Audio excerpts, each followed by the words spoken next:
গত 15 জুন থেকে এই রবি মৌসুমে দক্ষিণ জেলার জোলাইবাড়ি থেকে সহায়ক মূল্যে কৃষকদের কাছ থেকে ধান ক্রয় করার কর্মসূচি শুরু হয়।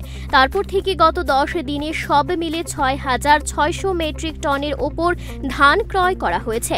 মঙ্গলবার জিরানিয়া মহকুমার মাধব বাড়িতে সহায়ক মূল্যে ধান ক্রয় কর্মসূচি অনুষ্ঠিত হয়। আনুষ্ঠানিকভাবে এই কর্মসূচির উদ্বোধন করেন খাদ্যমন্ত্রী সুশান্ত চৌধুরী। তিনি বলেন, 15 জুলাই পর্যন্ত রাজ্যের বিভিন্ন স্থান থেকে রবি মৌসুমে ধান ক্রয় প্রক্রিয়া চলবে। এই এক মাসে ধান ক্রয়ের লক্ষ্যমাত্রা রাখা হয়েছে 15,500 মেট্রিক টন। আরও 20 দিন বাকি রয়েছে। আশা করা যাচ্ছে ধান ক্রয় লক্ষ্যমাত্রা ছাড়িয়ে যাবে। প্রধানমন্ত্রী নরেন্দ্র মোদীর লক্ষ্য হল কৃষকের আয় দ্বিগুণ করা, কৃষকের অর্থনৈতিক বুনিয়াদ শক্তিশালী করা। তিনি আরও বলেন, গত বছর প্রাকৃতিক দুর্যোগে ধানের এবং সবজি ফসলের বিস্তার ক্ষতি হয়েছে। সেই ক্ষতিপূরণ কৃষকদেরকে দেওয়া হবে। এক মাস ব্যাপী এই কর্মসূচি চলবে জুলাই মাসের 15 তারিখ পর্যন্ত।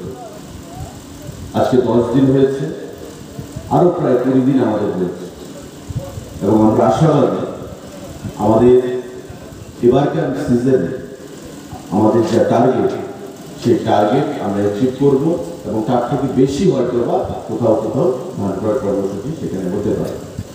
যেমন দক্ষিণ জেলায়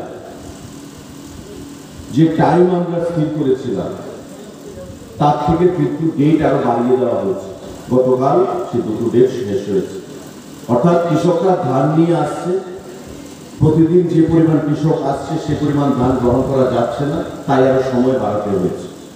তো এটা লক্ষণ যে আগামী 20 তারিখ 15 তারিখ জুলাই মাস পর্যন্ত যে টাইম আমরা ধার্য মাত্রা রেখেছি তাতে এখন পর্যন্ত 6,500 মেট্রিক ধান আমাদের হাতে চলে এসছে।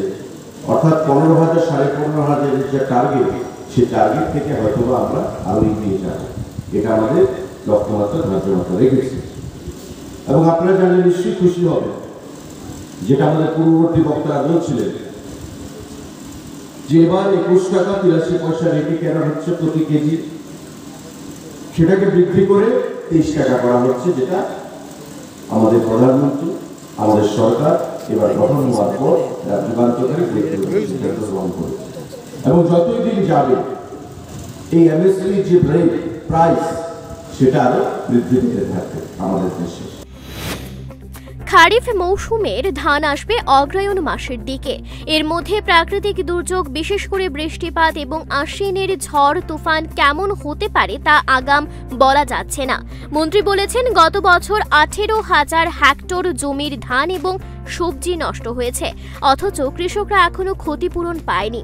প্রত্যাশা মতো ফসল না পেয়ে অনেক কৃষকের অর্থনৈতিক বিপর্যয় ঘটেছে। পরবর্তী ফসল করতে গিয়ে তাদেরকে সমস্যায় পড়তে হয়েছে। তাই তারা এখন তাকিয়ে আছে কবে নাগাদ সেই ক্ষতিপূরণ পাবে। Bureau report, Times 24।